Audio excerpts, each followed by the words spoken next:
सारवचन राधा स्वामी वार्तिक हजूर स्वामी जी महाराज के वचनों का संग्रह है।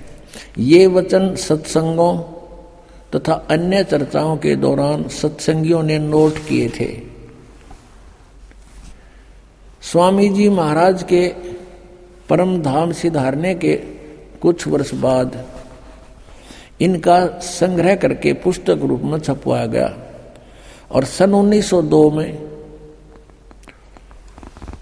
बाबा जयमल सिंह जी महाराज ने सारवचन राधा स्वामी वार्तिक को पहली बार गुरमुखी लिपि में छपवाया, यानी दूसरी भाषा में तो पहले छपी हुई थी और 1902 में तो बाबा जयमल सिंह जी ने पंजाबी भाषा में गुरमुखी भाषा में छपवाया और प्रस्तुत पुस्तक उसी प्रथम गुरमुखी संस्करण के अनुसार है और अब इसका हिंदी संस्करण प्रकाशित किया जाता है। 1902 से लेकर 2012 110 वर्ष हो गया जिनने ये अड़ंगा गोठत्या ने, और इसके बारे में वो समझ नहीं सके, इसमें कहना के चाहे देखिएगा। स्वामी जी महाराज का शुभ नाम सेठ शिवदयाल सिंह जी था। आपने 25 अगस्त 1818 में आगरा शहर में जन्म लिया। आपके पिताजी का नाम सेठ दिलवाली सिंह जी तथा माता जी का नाम महामाया जी था। आपके पूर्वज पंजाब के रहने वाले थे तथा घर में गुरु ग्रंथ साहिब का पाठ किया जाता था। आपके माता पिता हाथरस के प्रसिद्ध संत तुलसी साहेब के भक्त थे। स्वामी जी महाराज ने भी तुलसी साहेब की काफी संगति की थी, यानी शिवदयाल जी को जिसको राधा स्वामी कहते हैं उसने भी तुलसीदास हाथरस वाले की काफी संगति की थी, यानी उसके वचन सुने थे। बचपन से ही स्वामी जी महाराज का रुझान अध्यात्म की ओर था। आपने एक कमरे में बैठकर 17 वर्ष सुर शब्द योग का अभ्यास किया। 17 वर्ष तक एक कमरे में बैठकर, ये हठ योग किसी भी संत मत में नहीं है, ये मनमुखी आचरण है इन लोगों का। आगे देखो, ये पृष्ठ 5 पे आपने पढ़ा, 6 पे देखो। और सन 1861 में बसंत पंचमी के दिन खुले तौर पर आम सत्संग और सुरत शब्द योग का उपदेश शुरू किया। आगे देखो, अब यहाँ थोड़ा सा और देखना पड़ेगा। उसके बाद ये बाबा जयमल सिंह का जन्म हुआ 1939 में, ग्राम गुमान, जिला गुरदासपुर में हुआ और सन 1956 में नामदान प्राप्त किया। यहाँ ध्यान से देखियो, जयमल सिंह ने जहाँ व्यास में डेरा स्थापित किया उसकी कहानी। 1861 में तो उन्हें सत्संग शुरू किया, किसने? शिवदयाल जी ने। और 1856 में, यानी 5 वर्ष पहले इसको नाम प्राप्त हो लिया, इसको जयमल सिंह जी को। और फिर 32 वर्ष तक इसने सेना में नौकरी की।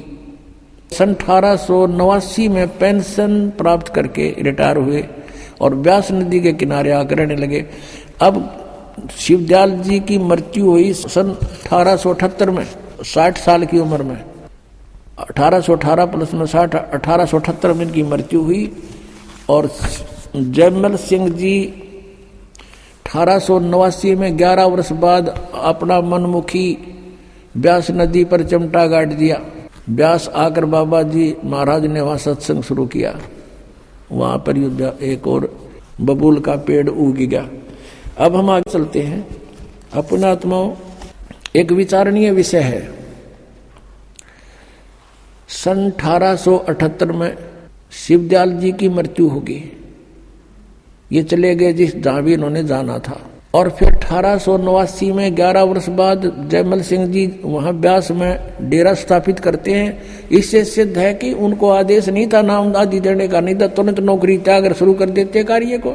जैसे इस दास पर रजा हुई हमारे गुरुदेव की। इस दास ने सन 1988 में दीक्षा प्राप्त की थी पूज्य गुरुदेव जी से, और 1994 में दास को आदेश कर दिया कि तू उपदेश दिया कर। उसी दिन से उपदेश शुरू कर दिया था इस दास ने 1994 से। और 1995 में नौकरी त्याग दी थी जब बहुत ज्यादा वर्क बढ़ गया था, लोड हो गया था, और उसके बाद से आज तक सेवा में है। और ये सन 1861 में तो सत्संकरण जोगा होया शिवदयाल जी, और 1856 में यो नाम ले रहा है जयमल सिंह जी, 5 साल पहले, यानी कच्चा नाम था फिर जब तक उनका, कच्चा गुरु था, वो गुरु पद पर अधिकारी भी नहीं था, शिवदयाल जी का कोई गुरु नहीं था, और उससे गुरु बना रहे, उसको गुरु बनावे। पुण्यात्माओं, जैसे यहाँ पावर आती है अपने बिजली की, तो वो कनेक्शन पीछे थर्मल प्लांट तक होता है, और थर्मल प्लांट है नहीं किसी लकड़ का लठ गाड़ के कोई तार बांध रहा है, और उससे फिर हम आगे कनेक्शन लेते जा रहे हैं, तो क्या लाइट आएगी? 7 जन्म नहीं आ सकती। ऐसी स्थिति ये शिवदयाल जी वाले पंथ, राधा स्वामी पंथ की और इससे संबंधित पंथों की, जय गुरुदेव, और ये दन दन सतगुरु सच्चा सौदा वालों की यही स्थिति समझ लो। जब इनका कहीं इनका कोई गुरु ही नहीं था, और आगे इनको गुरु कब बना जयमल सिंह जी ने? सन 1856 में नाम ले लिया, 1861 में सत्संकरण जोगा हुआ, जब तक तो अधूरा ही था, अभ्यास में लग रहा था। काची सरसम पीड़ के खड़ो है ना तेल, और फिर 1889 में अपन नाम देने लग गया। यो मृत्यु होली 1878 में शिवदयाल जी की। इनके अगर ये जयमल सिंह जी अपने गुरु मानते हैं तो उनको अगर आदेश इनको था कि नाम दे तो उसी दिन शुरू कर देना चाहिए था, इसने चाहे सर्विस भी करता रहता। तो इससे सिद्ध है कि यू एक बिल्कुल अनजानों का ग्रुप इकट्ठा हो गया, भोले श्रद्धालु इनका जा फंसे, इनको परम धनी मान के काल के जाल में फंसकर आज तक अपना जीवन बर्बाद कर रहे हैं। इस दास का उद्देश्य है कि उनसे पीछा छुटाओ और यहाँ आओ और यथार्थ ये सतनाम पाओ। अब दिखाते हैं ये सतनाम किसने बताओ है, देखिएगा। ये पुस्तक वही है, सारवचन राधा स्वामी वार्तिक, राधा स्वामी दयाल की दया, राधा स्वामी साहेब खुलासा उपदेश हजूर स्वामी जी साहेब का।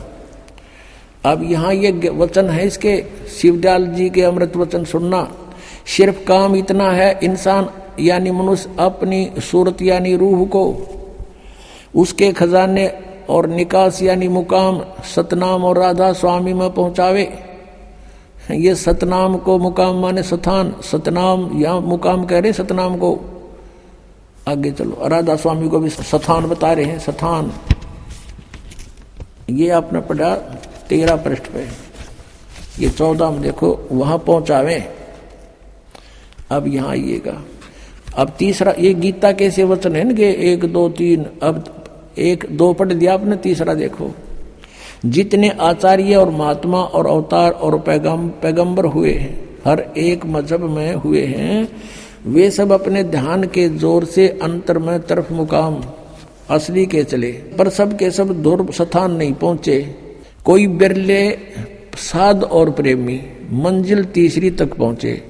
सिर्फ संत मंजिल 5वीं यानी सतनाम पर, 5वीं मंजिल सतनाम को स्थान बता रहे हैं, यहाँ पर भी ध्यान से सुनना पुण्यात्माओं। और कोई बिरले संत मंजिल 8वीं यानी राधा स्वामी, यहाँ राधा स्वामी स्थान और सतनाम भी स्थान इन्होंने स्पष्ट किया। अब देखो प्रश्न नंबर 15 पे और वचन नंबर 4। गीता कैसे वचन है इनके, ये अपने इनके हिसाब से। अब समझना चाहिए कि राधा स्वामी पद सबसे ऊंचा स्थान है, मुकाम है, और यही नाम कुल मालिक और सच्चे साहिब और सच्चे खुदा का है। और इस मुकाम से राधा स्वामी स्थान से नीचे, इस मुकाम से 2 स्थान नीचे और सतनाम का मुकाम है। सतनाम वहां इन्होंने स्थान सिद्ध कर रखा है। सतनाम का यानी स्थान का स्थान है, स्थान का स्थान है। इन गुआबाई देखना ये क्या बोल रहे हैं। और कि अभी सतनाम को आगे इन्होंने परिभाषित किया है, डिफाइन किया है, सतनाम के विषय में जानकारी दी है। इस सतनाम को, जिसको संतों ने सतलोक सतनाम, सचखंड सतनाम, सार शब्द सतनाम, सतशब्द सतनाम और सतनाम सतनाम, सतपुरुष सतनाम करके बयान किया है। वाह रे सतलोक के वासियों, ये राधा स्वामी पंथ बिल्कुल काल का जाल है। और ये शिवदयाल जी खुद भूत बने थे, तुम्हारा क्या होगा? अब दिखाऊंगा आपको, भूत बने हुए हैं। और फिर भी ना माने तो भाई कति तुमने तो घनी पी रखी है काल की भांग। कबीर साहब कहते हैं, कबीर ये माया अटपटी सब गट आन अड़ी, और किस किस न समझाऊं या कुआ भांग पड़ी। अब ये है शिवदयाल जी, इनके परम धनी, जिसने राधा स्वामी कहे हैं। वैसे तो ये बात हो रही है, फिर भी इन्हीं के आधार से हम कुछ दिन चलेंगे तो आपको समझा सकते हैं। इस परम धनी के विचार हैं ये कि इसका सतनाम समझ में नहीं आ रहा। सतनाम ये क्या चीज है, को स्थान है, और फिर ये नाम दे है 5, ओंकार रंकार ज्योति निरंजन सतनाम, उसमें नाम भी है जाप सतनाम और सोहम और सतनाम। कहीं की ईंट कहीं का रोड़ा, हरियो राधा स्वामी कुणबा जोड़ा, ये इन्होंने कर रखा है यू काम। अब इधर तो सतनाम को क्या बताते हैं, स्थान है, फिर सतनाम, यही सतनाम सतलोक है, सचखंड है, सतनाम भी है, सतपुरुष भी है, सार नाम भी है, सार शब्द भी यही है। अरे वाह रे वाह देवताओं। अब जैसे किसी ने सपने में कार देखी नहीं, पेट्रोल देखा नहीं, सड़क शहर देखा नहीं, जंगली व्यक्ति कहीं 200-300 किलोमीटर शहर से दूर किसी से सुन लिया, कभी कोई भूल भटक कर शहरी व्यक्ति वहां चला गया और उसने कुछ मौखिक ज्ञान सुन लिया उनसे, और फिर वो बताता है अपने वहां जाकर के मैं शहर में शहर सपट्टा करके आता हूँ, कार में बैठकर चलता हूँ, पेट्रोल से चलती है, सड़क पर चलती है। तो कोई उसे पूछे भी कार और पेट्रोल शहर ड्राइवर कैसे होते हैं, वो फिर डिफाइन करे, वैसे ही डिफाइन करेगा जिसने देखा है नहीं कुछ भी, कि पेट्रोल भी कार को ही कहते हैं, ड्राइवर भी कार को ही कहते हैं, सड़क भी कार को ही कहते हैं, और शहर भी कार को ही कहते हैं। तो ये है परिभाषा इनकी सतनाम की, शिवदयाल जी की है ये। तो अब आगे दिखाते हैं आपको। श्री जयमल सिंह जी सीधे सस माने जाते हैं, जैसे ये मानते हैं शिवदयाल जी से उपदेश मिला और उसने राधा स्वामी व्यास में अपने डेरे की स्थापना कर दी। वही 5 नाम। उनका उत्तराधिकारी हुआ श्री सावण सिंह जी। अब वो शिवदयाल वाला ही कुएं का पानी जयमल सिंह में था, जयमल सिंह जी में तो वही जल वही विचार सावण सिंह जी में आए, और सावण सिंह जी के शिष्य बने श्री बिलोचिस्तानी सामस्ताना श्री खेमामल सिंह, श्री खेमामल जी, जिन्होंने सच्चा सौदा सिरसा में ये डेरे की स्थापना अलग से कर दी, क्योंकि इनको आदेश नहीं दिया सावण सिंह जी ने नाम देने का। उसमें ये 2 अधिकारी बन गए, एक तो कृपाल सिंह और एक ये श्री खेमामल सिंह जी। इन दोनों में आपस में ठनगी, और सावण सिंह जी ने जगत सिंह जी को, एक सरदार जी को उत्तराधिकारी बना दिया, दोनों बाईपास कर दिए। तो इन्होंने एक ने तो यहाँ बना लिया करके सच्चा सौदा सिरसा में खेमामल सिंह जी ने, और दूसरे ने कृपाल सिंह ने जी ने दिल्ली में चिमटा गाड़ दिया अपना मनमुखी। और कृपाल सिंह जी से फिर एक ठाकुर सिंह जी बागी हो गया, क्योंकि उसने राजेंद्र सिंह को दे दी गद्दी, ऊंचा हुआ था ठाकुर सिंह, उसने नारा चिमटा गाड़ दिया, अलग से शुरुआत कर दी। आगरा से ही पंथ निकला है एक जय गुरुदेव पंथ मथुरा में। वो मथुरा वाला जो जय गुरुदेव, वो भी समझ लो उससे कुएं का पानी शिवदयाल जी वाले का है। और वही 5 नाम वो देते हैं काल के 5। तुलसीदास हाथरस वाले कहते हैं 5 नाम काल के जानो, ये 5 काल के जाप हैं। उनकी घट रामायण में दिखाएंगे आपको। अब आपको दिखाते हैं इनका सतनाम मना समझ मारा। फिर सावण सिंह जी ने सतनाम को कैसे डिफाइन किया ये दिखाते हैं। ये देखिएगा संत मत प्रकाश भाग 3। ये है श्री सावण सिंह जी महाराज, ये है इसके लेखक, यानी इसके वचनों का संग्रह है ये श्री सावण सिंह जी का। ये है संत मत प्रकाश भाग 3। इसके प्रकाशक हैं जगदीश चंद्र सेठी, सेक्रेटरी राधा स्वामी सत्संग व्यास, डेरा बाबा जयमल सिंह। मुद्रक हैं गोपसंस पेपर लिमिटेड। संत मत प्रकाश भाग 3 और 102 पृष्ठ पे यहां देखो, सचखंड या सतनाम चौथा लोक है। सचखंड कहो या सतनाम, चौथा लोक है सतनाम, 106 पृष्ठ पे।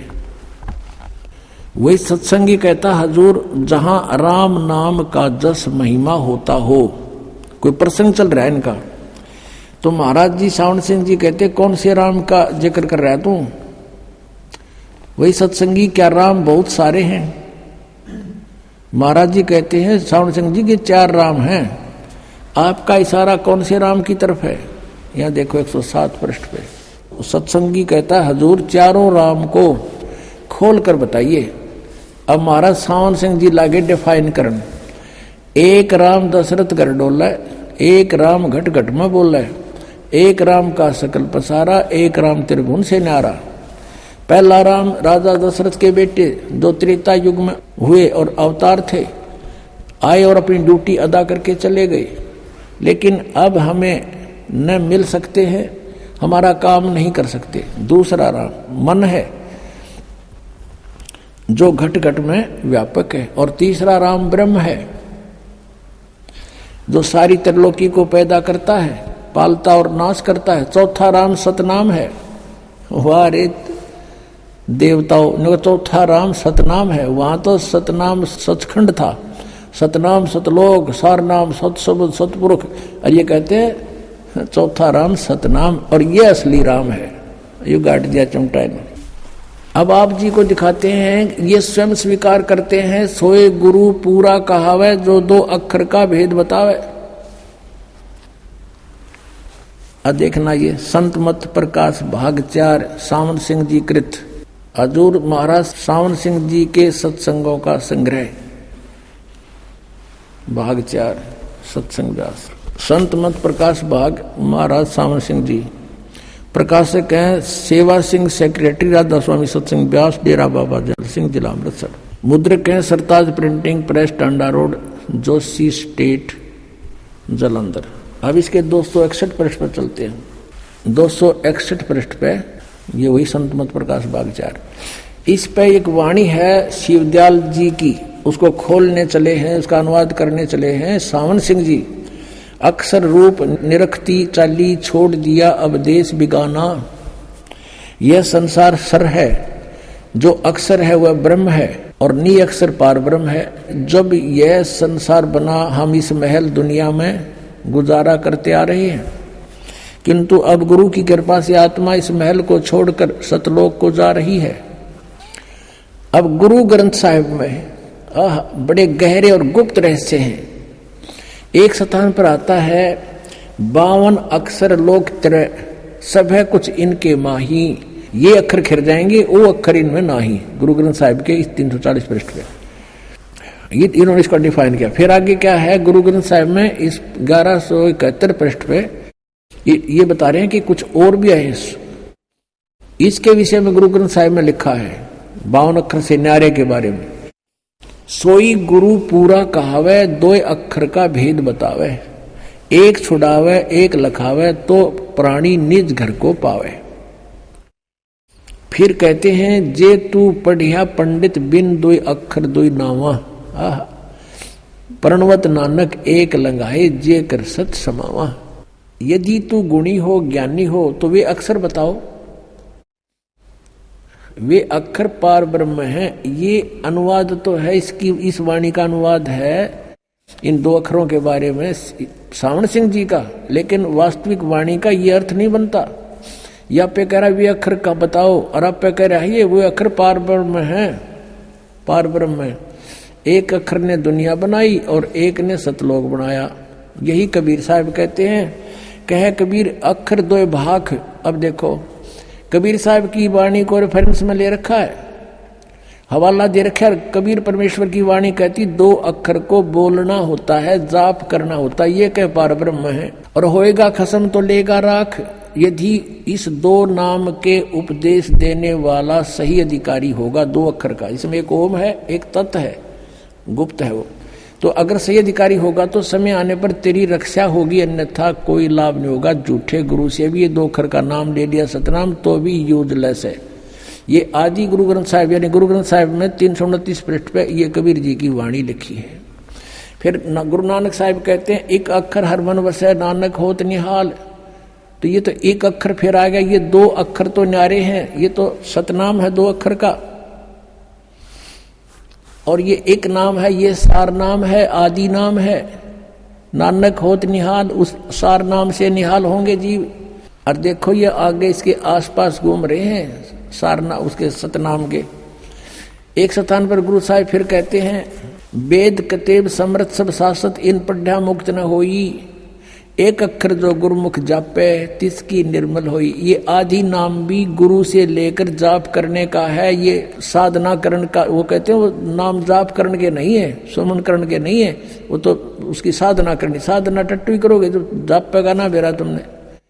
एक अक्षर जो गुरुमुख जापे, गुरु का गुरुमुखी होकर गुरु का शेष होकर जाप करे, तिसकी निर्मल सोई आदि गुरु ग्रंथ साहिब इस पृष्ठ पर लिखे हैं 747 पर। देखो अब सावण सिंह जी डिफाइन करते हैं संतों की वाणी को, वह अक्सर आपके अंदर है ये, और पार ब्रह्म जाके मिलेंगे, मेरे पास है भूत बने पास से मिल लेंगे। ये संत तो कह रहे हैं मुख से जाप करना है ये अक्षर दोनों, और एक भी वो सार नाम भी। यह धर्म हमारा धर्म नहीं, ये जात हमारी जात नहीं, ये देश हमारा देश नहीं, हमारा देश सचखंड है, हमारी जाति सतनाम। वारे महर्षियों सतलोक के वासी इवन जाति सतनाम, इनका सतनाम मना समझ हमारा, ये जाएंगे कहाँ। और फिर आगे क्या बता रहे हैं कि अंदर शब्द के दर्जे हैं, ओम शब्द, सोहम शब्द और सत शब्द। ये सोहम शब्द परमात्मा कहते हैं, सोहम शब्द हम जग में लाए, किसी भी शास्त्र में सोहम शब्द नहीं है। अब पुण्यात्माओं, जिनका ज्ञान ही जीरो है, जिनकी छुरी ही बेसलेस है, निराधार है, तो उनका प्रैक्टिकल क्या होगा। इससे अंडरस्टूड है कि ये यूजलेस जाप हैं, 500 नाम काल के हैं। ये देखें गट रामायण तुलसी साहेब हाथरस वाले की भाग 1 वेलविडियर प्रिंटिंग प्रेस इलाहाबाद से भाग 1 है ये, और ये है गट रामायण भाग 1 सतगुरु तुलसी साहेब हाथरस वाले की रची हुई, 2 प्रमाणिक में छपा हुआ है। अब इसके 27 पृष्ठ पर आप देखेंगे, तुलसी साहेब जी के ही ज्ञान को आगे और अड़ंगा बनाकर शिवदयाल जी ने आगे समाज में पेश कर दिया। ये है 27 पृष्ठ, पिंड अंड का भेद। अंतर गुफा तहां चल जाऊं और जहां साहेब के दर्शन पाऊं, 500 नाम जीव जब भाखा, और 6वां नाम गुप्त कर रखा। ये 5 नाम पर गाटा जोड़े, 6ठा नाम तो ना बताए, no कहते गुप्त है वो। और 500 नाम काल के जानो तब दानी मन शंका आनो, निर्गुण निराकार निर्वाणी धर्मराय ये 5 बखानी। जीव नाम निज कहे विचारी, जान बूझ दानी झकमारी।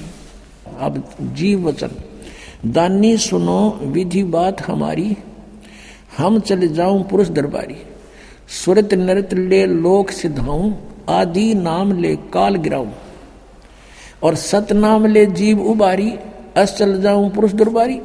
अब ये सतनाम और ये आदि नाम ये अलग है, ये 2 अक्षर का नाम है, एक इसमें ओम है, एक गुप्त है, दास बताओगा। ये सतनाम 2 अक्षर का है, और ये आदि नाम ये सार नाम है। इन तीनों का जाप करना है। इस सतनाम का भी 2 अक्षर केगा और आदि नाम का भी जाप ही करना है। जैसे आपने गुरु ग्रंथ साहिब में पढ़ा कि एक नाम गुरुमुख जापे नानक होत निहाल, ये भी जाप करने का है। ये कहते हैं ना साधना करने का है, जाप करने का नहीं है। और ये राधा स्वामी पंथ, धन धन सतगुरु पंथ, ये एक ही कुएं का पानी है। जय गुरुदेव पंथ मथुरा वाला एक पुस्तक है, सचखंड की सड़क, और ये प्रकाशित है सच्चा सौदा सिरसा से सतनाम सिंह जी जो गद्दी के दूसरे अधिकारी हैं उनके कर कमलों से। और ये भी वो कुएं का पानी आपको दिखाते हैं, थोड़ा सा फेर बदल कर दिया, समझ गए खींचे तो ये देखिएगा सचखंड की सड़क। अब नाम तय पुस्तक का ओए होए ऐसा है जैसे बस मेटल रोड है, इस पर चढ़े गए सतलोक में, और इसमें कख भी कोनी।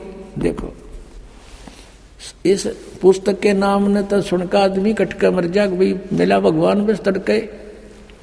पहला भाग है दासन दास हजूर महाराज सतनाम सिंह जी, डेरा सच्चा सौदा सिरसा हरियाणा से छपी है। ये वही है, धन धन सतगुरु तेरा ही आसरा, पहला भाग है। ये मुद्रक है इंद्रसेन प्रबंधक, परमार्थ उपदेश प्रिंटिंग प्रेस, डेरा सच्चा सौदा, सतनाम, सा सतनाम सिंह जी मार्ग, सिरसा, हरियाणा। फोन नंबर इतने। इनके 226 पृष्ठ पर आपको ले चलते हैं। ये है 226 पृष्ठ सचखंड की सड़क। और ये अलखनामी आया रे देश छोड़ के जी छोड़ के, इसका आगे देखियो, इसका अनुवाद करते समय इन्होंने यहां लिखा है अलखनामी आया रे, सारे देश छोड़ के जी छोड़ के। त्रिलोकी स्थूल सूक्ष्म और कारणयुद्ध त्रिलोकी है इनका, तक की सारी रचना काल निरंजन ने की है। संतों का देश सचखंड या सतलोक है और वही सतपुरुष या आदि पुरुष का स्थान है। इसको कहे सतपुरुष या आदि पुरुष का वही स्थान है और वह अजर अमर अविनाशी और एक सदा एक रस है। वहां चैतन्यता ही चैतन्यता है और प्रकाश ही प्रकाश है। वहां कोई भगवान है नहीं वास्तव में। नीचे पिंड तक की कुल रचना का आदि और अंत वही है और उसी को सतलोक को, अब ये जो है ना संतों का देश सतलोक है, सचखंड या सतलोक है और उसको पुरुष का स्थान है। यहाँ तक तो ये ठीक बोल गए कि सुन ली होगी, 5-6 दिन ढंग से लिख दिया। उसी को सतलोक को, सचखंड को, उसी को सतनाम, सत शब्द और सार शब्द कहते हैं। वाह रे वाह, एक कुएं की बहा गया सारी। कहते हैं ये सतलोक है, संतों का देश सचखंड या सतलोक है और वही सतपुरुष आदि पुरुष का स्थान है और उस वो अजर अमर है, चेतनता ही चेतनता है, प्रकाश ही प्रकाश है, वहां कुछ भी नहीं है। और उसी को, इस सतलोक को सतनाम, सत शब्द और सार शब्द कहा जाता है। अब आपको पता लग गया ये एक का कुएं का पानी है जय गुरुदेव पंथ, ये सच्चा सौदा धन धन सतगुरु सिरसा और जगमाल वाली, और ये गंगुआ के अंदर 600 मस्ताना ये भी वहीं से निकला हुआ है। और ये कृपाल सिंह जी का मिशन है जो दिल्ली में, और साथ में वो जो जयमल सिंह जी ने चलाया ब्यास से, आगरा से, सब एक ही कुएं का पानी है और यही जल है उनके पास, यही ज्ञान है जो आपको बताया जा रहा है। मोक्ष प्राप्त प्राणी सतलोक में भिन्न रहता है, यह सतपुरुष में ऐसे लीन हो जाता है जैसे बूंद समुद्र में। तब जीवात्माएं अमर पद में पहुंच करके अमर आनंद लेती और उसी समुद्र का ही रूप हो जाती। तो समुद्र में बूंद गिरी, समुद्र का रूप हो गई। जल की बूंद जल में गिरी, उसका रूप धारण कर दिया। तो ये थे जय गुरुदेव पंथ के संत तुलसी साहिब जी के विचार। और आइए अब जानते हैं जगत गुरु तत्वदर्शी संत रामपाल जी महाराज के विचार। अब ये कहते हैं कि सतलोक में प्रकाश ही प्रकाश है, नूर ही नूर है, वह सतपुरुष नहीं है। और आत्मा जब उसमें पहुंच जाती है तो ऐसे मिल जाती है जैसे बूंद समुद्र में, यानी जैसे डूब का मरना होता है। तो पुण्यात्मा पहले तो ये इंटरेस्ट किसी का हो नहीं कि उसमें जाकर मरा डूब के, उसमें एक रस हो जावे। यही प्रत्यक्ष उदाहरण बता दिया। अगर कोई नो कहे समुद्र में भगवान है, चलो कूद छलांग लगाओ, कितने मरेंगे, एक आधा बोला वैसे चला जाओ उसमें। नहीं तो समझदार व्यक्ति ने कहा वाह विवाह, भगवान को तो कहते उसके दर्शन करते हैं, उसके रोमकूप में करोड़ सूर्य करोड़ चंद्रमा मिला दे, ऐसी रोशनी है परमात्मा की वाणी में, तो ऐसा लिखा कबीर जी की वाणी में। और वहां चले गए हंस उसके चौर करते हैं भगवान के, फिर निराकार के चौर कैसे करेंगे। और फिर ये बताते हैं कि एक समय सावण सिंह जी ने कथा सुना रखी है कि एक इंद्रमती नाम की रानी थी और कबीर साहब के समय में हुई। वैसे दिन ने पता ही नहीं कहेंगे वो कब हुई थी, कब परमात्मा आए थे। फिर भी इन्होंने जैसा जोड़ जुगाड़ करके ज्ञान दिया वो ज्ञान समझते हैं।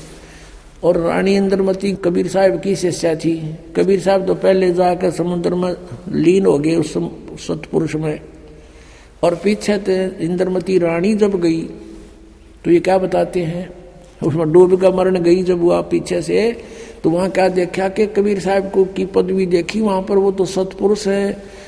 तो वह इंद्रमती रानी कहती है कि हे भगवान, आप सचमुच, आप तो अकाल मूर्त हो, आप तो सतपुरुष हो, और मुझे पहले पता चल जाता तो मैं आपकी सेवा नहीं करती। अब देखो इनकी अकल। इनके विधान अनुसार, राधा स्वामी वालों के विधान अनुसार, जय गुरुदेव वालों के विधान अनुसार, यदि ये माने कि वो पहले कबीर साहब लीन हो गए सतपुरुष में, उस नूर में, समुद्र में, और पीछे इंद्रमती उसमें समा गई, तो फिर बात कैसे करी उन्होंने वहां जाके? वो तो खत्म हो गया अस्तित्व, तो बूंद ने समुद्र में डाल के फिर बता उसका अस्तित्व बताओ दूसरा कैसे हो गया? फिर वहां कबीर साहब को देखा कैसे सतपुरुष रूप में? वास्तविकता ये है कि Kabir is God, Kabir is जो सुप्रीम गॉड, यह सतपुरुष है, अविनाशी गॉड। और ये वहां परमात्मा अपने करोड़ सूर्य मिला दे, करोड़ चंद्रमा से, रोमकूप की 100 ऐसा रूप है मालिक का। और वहां जाके इंद्रमती ने सचमुच देखा परमात्मा आप तो सचमुच सतपुरुष ही थे, हमारी बुद्धि इतना काम नहीं कर रही थी, हम आपको पहचान लेते। वास्तविकता तो ये सच्ची है, लेकिन इनकी थ्योरी गलत है कि वो भी कबीर साहब पहले लीन हो गए, 5-6 इंद्रमती रानी लीन होगी, फिर वो बतलाओगे क्योंकि आपस में बातें कैसे करेंगे? लेकिन इनका अज्ञान और करोड़ों अनुयायी इन नकलियां के पीछे लाग रहे हैं। इनको परम धनी मान के, क्योंकि श्रद्धालुओं की श्रद्धा ये होती है गुरु जी जो बोलने वह सही है। इसका दुरुपयोग किया इन नकलियों ने, इनको बर्बाद कर डाला, बोली आत्माओं का जीवन नष्ट कर दिया। अब देखो सावन सिंह जी के वचन, संत मत भाग प्रकाश 4, इसके ही 264 पृष्ठ पे लिखा है, 264 पृष्ठ, संत मत भाग प्रकाश 4। एक सत्संगी ने सावन सिंह जी से पूछा, सावन सिंह जी कौन है? ये है सच्चा सौदा के खेमामल सिंह सामस्ताना बिलोचिस्तानी के गुरुजी, ये सावन सिंह जी। इससे प्रश्न किया सत्संगी ने, हजूर संतों की पदवी कहाँ तक है? महाराज जी सावन सिंह जी उत्तर देते, हमारे इतनी बुद्धि और अकल नहीं कि हम संतों की पदवी को समझ सके। फिर भी सुनो, रानी इंदुमती कबीर साहब के समय में हुई थी। पहले कबीर साहब मालिक में जाकर विलीन हुए, देखना, फिर रानी हुई। जब रानी ने सचखंड में जाकर कबीर साहब की पदवी देखी तो कहने लगी, महाराज यदि आप पहले ही बता देते कि मैं ही अकाल पुरुष हूं तो मैं भजन सुमन कर कर के व्यर्थ परेशान ना होती। कबीर साहब ने उत्तर दिया, तुमको उस समय विश्वास नहीं आना था। अब इसमें विवेचन करते हैं पुण्यात्माओं। इन राधा स्वामी पंथ के अज्ञानी संतों की तो सोच है, विचार है कि सतपुरुष वहां नहीं है, निराकार है और केवल नूर ही नूर है, प्रकाश ही प्रकाश है। और उनने अपने सिद्धांत अनुसार सच्चाई को अज्ञान बना करके कैसे पेश करना चाहा है, लेकिन फिर भी छुपी नहीं। कहते हैं चोर चुरावे तुमड़ी और गड्ढे पानी में, वो गड्ढे वो ऊपर आवे, न सच्चाई छनी ना। अब विचार करो इनके विधान अनुसार। ये कहते हैं पहले कबीर साहब जाकर मालिक में विलीन हो गए, बूंद गिर गई समुद्र में, खत्म हो जाती तो। और फिर कहते पीछे तो रानी जाके विलीन होगी उसी में, दोनों हो गए एक रस। फिर वो बातें किस टाइम की? कबीर साहब को देखा कैसे उसने? वहां कुछ अस्तित्व है ही नहीं तो देखा कैसे? सच्चाई तो यही है कि सचमुच कबीर साहब वहां परमात्मा स्वरूप सतपुरुष रूप में ये खुद ही मालिक हैं। जैसे स्वामी रामानंद जी ने कहा, दोहू ठोड़ है एक तू और भया एक से दो, और गरीबदास हम कारणे आए हो तुम मगदो। ये स्वयं भी कहते हैं कबीर परमेश्वर, हम ही अलखला है कुतुब गोस और पीर, गरीबदास खालक धनी हमारा नाम कबीर। ए स्वामी सृष्टा में और सृष्टि हमारे तीर, दास गरीब अधर बसूं। कबीर साहब कहते हैं अधर रहूं ऊपर और मेरा नाम कबीर। और ये अज्ञानी कह रहे हैं कि कबीर साहब पहले लीन हो गए, 5-6 इंद्रमती होगी। फिर बातें किस कैसे करी उन्होंने? अरे कुछ तो दिमाग पर जोर दो। तो वो पहले वाले तो गए बाढ़ में, अब तो तुम तो बचो, शेष जो बचे फंस रहे हैं उनके नकलियों के पीछा छुटाओ और अपना कल्याण कराओ। ये बार बार समय नहीं मिलता। अब एक तो यहाँ प्रमाण दे रखे उन्होंने, और दिखाते हैं 189 पृष्ठ पे इसी के संत मत प्रकाश भाग 4 के 189 पृष्ठ पर देखो। अब सावन सिंह जी उत्तर दे रहे हैं, इसी तरह रानी इंदुमती थी। जब उसको कबीर साहब सचखंड ले गए तो उसने वहां जाकर देखा कि कबीर साहब ही सतपुरुष हैं। कहती है हाय हाय, अगर आप मुझे इतना बता देते कि मैं ही सत्पुरुष हूं तो क्या मैं आपकी सेवा नहीं करती? कहते हैं तुझे विश्वास नहीं आता, अब तू यहां आ गई है, तेरी मर्जी कह ले। अब ये सच्चाई है, ये तो वार्ता सही एज इट इज है। इंद्रमती और कबीर जी की उनके इंद्रमती वाली कथा में लिखी, ये तो सही है, ये तो उन्होंने ले ली सही कि कबीर इज गॉड, सचमुच। और वहां इनकी अपनी अज्ञान थ्योरी को सिद्ध करना भी चाहा साथ में इस कथा के साथ 264 पृष्ठ पे इसी संतमत भाग 4 के, उसमें इन्होंने कोशिश की है ये बताने की कि पहले कबीर साहब लीन हो गए और पाछे तो फिर इंदुमती जाकर उसमें समुद्र में बूंद की तरह समा गई और फिर वो बातें कर रहे हैं। अरे ज्ञानहीनो परमात्मा, कबीर जी कहते हैं मोती मुक्ता दर्शत नाही, ये जग है सब अंदरे, दिखत के तो नैन चश्म इनके फिरा मोतिया बंदरे। ये दिखे थे महर्षि, बड़े बड़े विद्वान, मंडलेश्वर परम धनी पहुंचे हुए हैं सचखंड में जाते, इनका सतनामे का ना समझ में न जाएंगे कहा ये। इसी कारण से वो शिवजाल जी प्रेत बनकर अपनी शिष्या बुक्की में बोल रहा है, सत साहिब परम पिता परमात्मा पूर्ण ब्रह्म सर्व सृष्टि रचनहार कबीर देव कबीर साहेब कबीर परमात्मा की असीम रजा से आप सभी पुण्यात्माएं सत्संग सुनने के लिए उपस्थित हो सके। परमात्मा की कृपा के बिना कोई भी प्राणी परमात्मा की भक्ति नहीं कर सकता। और जो प्राणी भक्ति कर रहे हैं, अपनी मनमानी साधनाएं भी कर रहे हैं, नकली गुरुओं के पास भी वो जाके दीक्षित हैं, वो भक्ति नहीं कर रहे हैं, वो अपना जीवन नाश कर रहे हैं। तो सौभाग्य आपका कि आप जी भक्ति कर रहे हैं, विशेष कृपा है आपके ऊपर परमात्मा की, क्योंकि सत भक्ति हम करें तो वही भक्ति होती है। असत क्रिया को करने से कोई लाभ नहीं होता। यदि कोई जंडी के पेड़ को और काट के गण से काटने की चेष्टा कर रहा है तो क्या उसका वो प्रक्रिया उचित है? क्या वो अपने उस कार्य में सफल हो सकता है? नहीं हो सकता। किसी जंडी के पेड़ को या किसी भी वृक्ष को काटने के लिए एक तिखी कुल्हाड़ी की आवश्यकता होती है, लोहे की। तो वो अपना सही कार्य कर रहा है जो इस हथियार औजार को प्रयोग करके प्रयत्न कर रहा है। आप जी वो सत साधना कर रहे हैं जिससे परमात्मा प्राप्ति होती है, और जिस साधना के करने से पूर्व में बहुत से महापुरुषों को परमात्मा प्राप्ति हुई है। तो आपका सौभाग्य है कि आप जी परमात्मा की कृपा से सत साधना कर रहे हो, सत्संग में उपस्थित हो रहे हो। अन्यथा इस काल भगवान ने ऐसा कहर तोल रखा है प्रत्येक प्राणी पे, परमात्मा की रजा ना हो तो यही समय आपका ये ना जाने कहां पर बर्बाद करा देता, किसी थाने में, किसी कोर्ट में या किसी अन्य स्थान पर और कोई समस्या पैदा कर देता, कोई बीमारी कर देता, हॉस्पिटल में पड़े होते, पैसे भी खर्च होते, चिंता भी न्यारी बनी रहती। उसकी कृपा से आप यहाँ पहुँचे हो, कितना शांत हो, कोई दुख है वो भी आप पर इतना प्रभाव नहीं कर पाएगा, क्योंकि यहाँ परमात्मा की विशेष रजा होती है। जहाँ भक्त संत रहते हैं वहाँ काल का प्रभाव नहीं होता,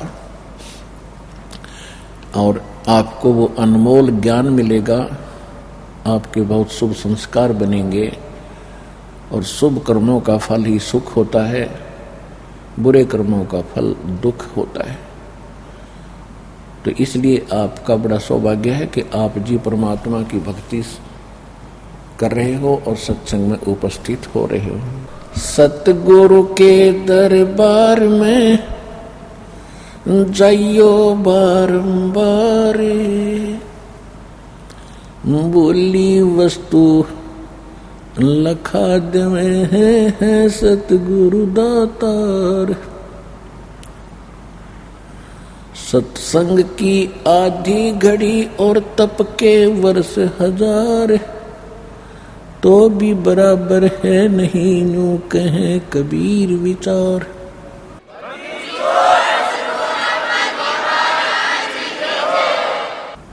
संत मिलन को चालियो तज माया अभिमान, जो जो कदम आगे रखे वो है यज्ञ समान।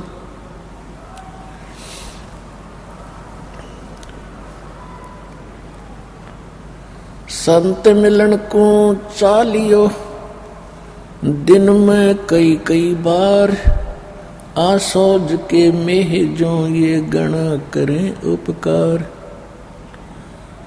कबीर दर्शन संत का परमात्मा आवे याद, लेखे में वो ही घड़ी बाकी का समय बर्बाद।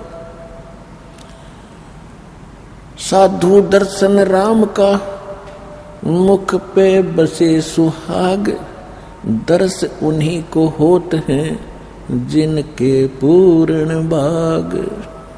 आप जी सभी पूर्ण भागी हैं, भले ही कोई दुख के कारण यहाँ पहुंचा है या कोई परमात्मा प्राप्ति के लिए ही यहाँ आए हैं। आप पूर्ण भागी प्राणी हो और परमात्मा के विशेष कृपा पात्र हो। तो सत्संग में आने से प्राणी को ज्ञान होता है कि मनुष्य शरीर किस लिए प्राप्त होता है, हमारा कर्तव्य क्या है, हम कर क्या रहे थे। हम सभी पहले अपनी जो साधनाएं कर रहे थे वो परंपरागत साधनाएं थी, उनको सही मानकर कर रही थी। और जिस समय हमें सत्संग प्राप्त हुआ यानी सतगुरु मिले, यथार्थ ज्ञान प्राप्त हुआ, तो सत्संग में आने से हमें पता चला कि हम जो साधनाएं कर रहे थे वो सदग्रंथों के विपरीत थी। मनमानी साधनाएं हम कर रहे थे, सुनी सुनाई देखा देखी लगे हुए थे। एक लोक वेद के आधार से हम अपनी भक्ति क्रियाओं को कर रहे थे। लोक वेद होता है अक्षेत्रीय ज्ञान, यानी सुनी सुनाया ज्ञान जो यथार्थ ना हो उसको लोक वेद कहते हैं। अब 600 वर्ष पहले परमात्मा इस कलयुग में स्वयं प्रकट हुए थे एक सतगुरु के रूप में। कबीर भगवान वो सारी सृष्टि के रचनहार सत्य पुरुष, अमर पुरुष,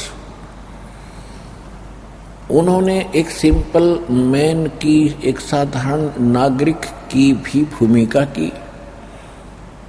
परमात्मा ही हमें गाइड करते हैं, परमात्मा ही हमें हर प्रकार की यहाँ जीने की प्रक्रिया सही बताते हैं। परमात्मा ने, कबीर परमात्मा जी ने आकर के सबसे पहले हमें ये सिखाया कलयुग में कि यहाँ पर जो माया जोड़ने की, कोठी बंगले बनाने की जो आपके अंदर एक गलत प्रेरणा है या व्यर्थ है, इस पृथ्वी लोक पर इसकी कतई आवश्यकता नहीं है। ये महामूर्खों का कार्य है। और जब तक हमें सत्संग नहीं मिलता तो हम उसी को सबसे उत्तम मान रहे होते हैं। और जो हम यहाँ पद प्राप्त करने की चेष्टा करते हैं, कोई मंत्री, मुख्यमंत्री, प्रधानमंत्री बनने की हम चेष्टा करते हैं, तो ये भी एक अज्ञानता का प्रतीक बताया है। कौन सी अज्ञानता का? जो अध्यात्म ज्ञान के विपरीत है। हमेशा जगत और भक्त का आपस में मतभेद और विरोध इसी बात पर रहा है कि जो सत्संग भक्त होते हैं उनका विधान आध्यात्मिक तरीके से और धर्म नीति होती है, और जगत की जो आधार है वो राजनीति होती है, और जगत का व्यवहार उनका परम कर्तव्य मान बैठे होते हैं, वो उसी का निर्वाह करते हैं। तो सत्संग में आने से पता चलता है कि मनुष्य जीवन परमात्मा ने केवल भक्ति के लिए दिया है, मोक्ष प्राप्ति के लिए। इसके अतिरिक्त हम जो भी क्रियाएं कर रहे हैं, संतानों उत्पत्ति, पेट के लिए एक दूसरे की छीना झपटी, रिश्वतखोरी, मिलावट करके अपने कोठी बंगले बनाने की हम चेष्टा कर रहे हैं। तो ऐसी जिस भी पशु पक्षी की जैसी सामर्थ्य है वो भी ऐसा ही कर रहा है। अब संतान उत्पत्ति सब प्राणी करते हैं, उनकी पालन पोषण की चेष्टा और चिंता सभी को सेम है जैसी आप जी को है। और आपने देखा होगा कि बैया पक्षी होता है, बैया पक्षी कितना गजब का घोंसला बनाता है और कैसी उसको बुद्धि दी है, किस प्रकार वो सेटिंग करता है, कैसे अपने अंडों को रखने के लिए उसके अंदर छोटे छोटे घास के तिनके, ना उसके पास सुई है, ना धागा है, ना कोई इंस्ट्रूमेंट है, और कैसे बना लेता है अपने चौंच से। तो ये इस तरह की चतुरता करते हम यदि मनुष्य जीवन को भी ऐसे ही व्यर्थ करेंगे तो ये हमारी बुद्धिमत्ता नहीं है। इसके लिए हमने परमात्मा प्राप्ति करनी है इस मनुष्य जीवन से। और परमेश्वर ने आकर के एक साधारण नागरिक का भी एक रोल किया, भूमिका की, कि सभ्य समाज और सभ्य नागरिक कैसा होना चाहिए।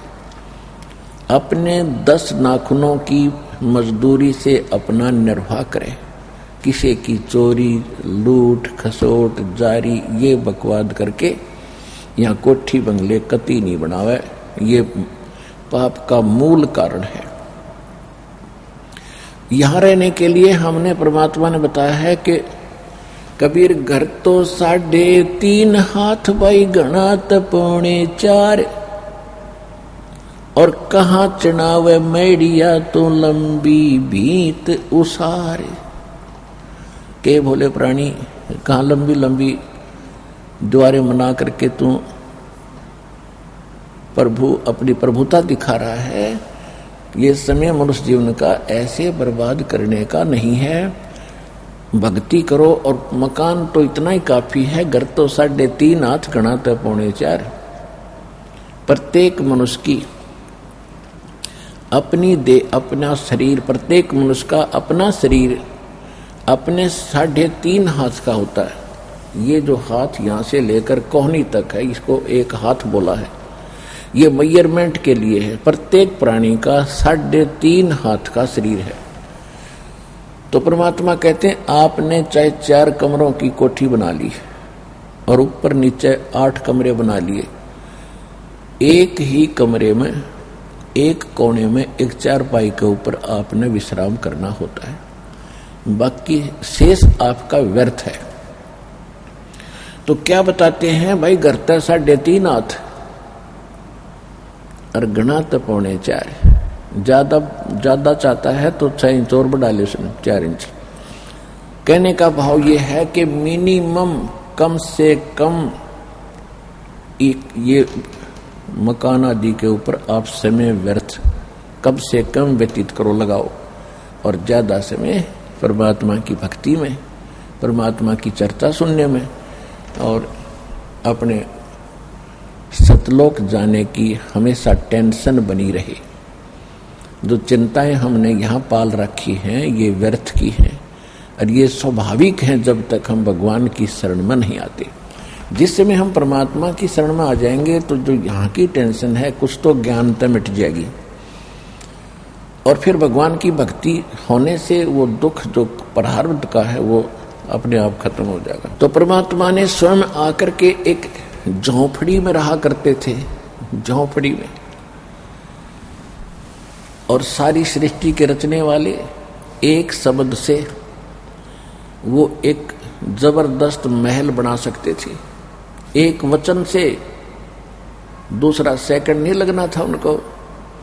तो ये महल तो भगवान वहां छोड़कर आए हैं जो सर्व सुख थे कबीर भगवान को सतलोक में। यहाँ तो हमें एक ऐसी भूमिका करके दिखाई है कि बच्चों यदि तुमने भक्ति करनी है और तुम्हारी अकल ठिकाने आगी है कि ये गंदा लोक है, ये काल का लोक है, यहाँ रोजाना हाहाकार मची है, कोई मर रहा है, कोई खप रहा है और एक का भी सांस का भरोसा नहीं।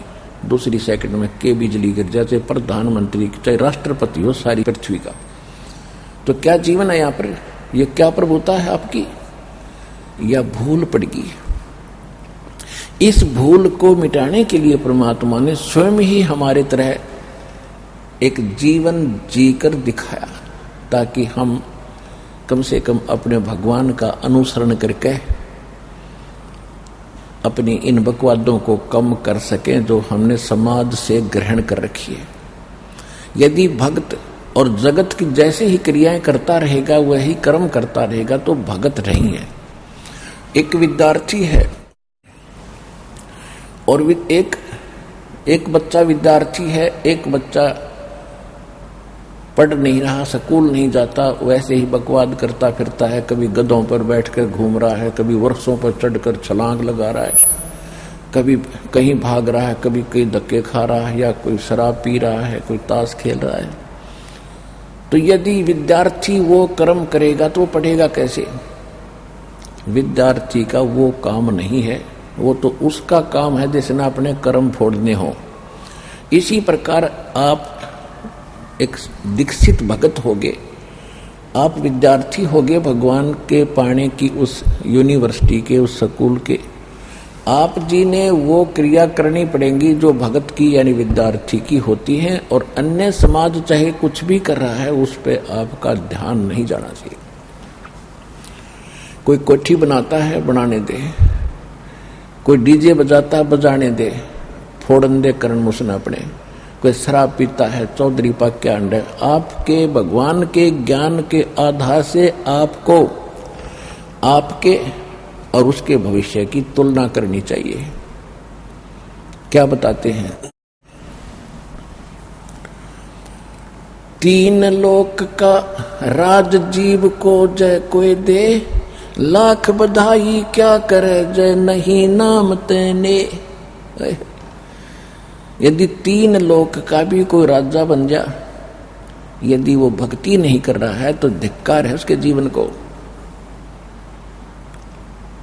राम रटत निर्धन भला भाई, टूटी घर की छान, वो सुंदर महल किस काम के जा भक्ति नहीं भगवान। परमात्मा कहते हैं कि भगवान की भक्ति करने वाला वो भक्त परमात्मा को बहुत प्रिय है और बहुत ही धनवान है वो भक्ति मार्ग में, जिसकी झोंपड़ी की चाहे ऊपर की छत भी टूटी हो लेकिन भक्ति कर रहा हो। और जो भक्ति नहीं कर रहे वो चाहे आलीशान महलों में रह रहे हो, उनका भविष्य कुछ भी नहीं है। आज कोठियों में रहते हैं, जनता में उनकी खूब शान है, शौकत है, और कल भाई की मृत्यु होगी, वो कुत्ता बनकर उसी कोठी के बाहर बैठा होगा, गली के अंदर चाट ले उस कोठी ने। अब के काम आई? वो सारी उम्र असंख्य न जाने कितने वर्षों, हजारों वर्षों, लाखों वर्षों तक धक्के खावेगा। एक 10-20 वर्ष के लिए कोठी बना के इसमें चौधरी पाक किया, और उसमें रहता कितने समय है वो व्यक्ति? पुण्यात्माओं, आप जी ने परमात्मा के द्वारा दिए गए ज्ञान पर अमल करना पड़ेगा। ये बातें कहन सुनन की नहीं, ये कर पाड़न की है। ये मैंने कह दिया, आपने सुन ली, भाई बहुत बढ़िया सत्संग करा गुरु जी ने, नहीं, ये आपने अमल लानी पड़ेगी, अमल में लानी पड़ेगी, तब आपका कल्याण संभव है। अब परमात्मा स्वयं भी एक कुटिया में रहते थे, अपने हाथ से कपड़ा बुनकर। पुण्यात्मा विचार करो, एक थान बनाने में एक पतले से धागे को ऐसे डालना, फिर ऐसे डालना, फिर ऐसे डालना, एक दिन में कितना बना पा सकता है? ज्यादा से ज्यादा 1.5 फुट 2 फुट। और परमात्मा ये काम करते थे, और उसी से जो मेहनताना मिलता था उससे निर्वाह करते थे। और फिर भी अगर बच जाता था तो उसका दान करते थे, पुण्य में लगाते थे। तो हमें वो इसलिए शिक्षा दे रहे हैं कि आप परमात्मा की सारी क्रियाएं को अपनाओ जो भगवान पाने में सहयोगी हैं। दान भी करो, चाहे वैश्य कितने निर्धन हो, उसी से निकाल कर कुछ दान जरूर करो। जैसे आप जब इस ज्ञान से पूर्ण रूप से परिचित हो जाओगे इस मार्ग से, तो फिर आप आनाकानी नहीं कर सकते दान करण में। कैसे? जैसे एक किसान जब फसल बीजनी होती है, जैसे गेहूं का समय आ गया और उसके पास इतना गेहूं है कि परिवार का गुजारा ही मुश्किल से होगा खाने का, तो वो क्या करता है, वो ये नहीं देखता कि अब क्या करूंगा, कैसे बीजूंगा, बच्चे क्या खाएंगे। इसको अगर बीज दिया तो उसको इतना पता है अगर नहीं बीजूंगा तो फिर कति भूखा मर जाऊंगा, आगे भी कुछ नहीं होगा। तो वो चाहे उसने उधार लेकर किसी से बीजना पड़े, वो बीज जरूर बीजेगा। और उसके बीजने के बाद भी फिर बहुत सा काम है, वो सारे खर्च भी करेगा और फिर उसके बाद देखो वो मालो माल हो जाएगा।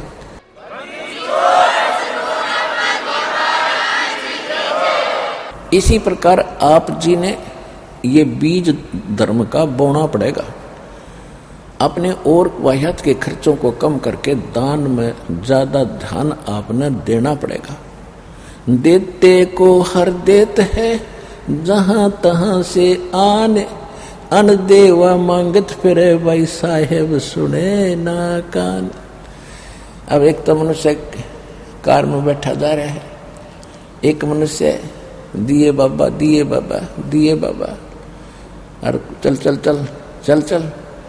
तो ये क्या है, उसने पहले दान किया जो आज सुख से जीवन जी रहा, जो यहाँ का सुख है। अरे जिसने दान धर्म किया नहीं, मनुष्य जीवन भी मिल गया, भक्ति उसके पास नहीं, मांगता फिरता है। कहते हैं देते को हर देत है जहां तहां से आन, और ना दिया फिर मांगते फिरियो, भगवान सुने नहीं कान। तो पुण्यात्माओं, परमात्मा कबीर साहब ने स्वयं आकर के सब क्रियाएं हमें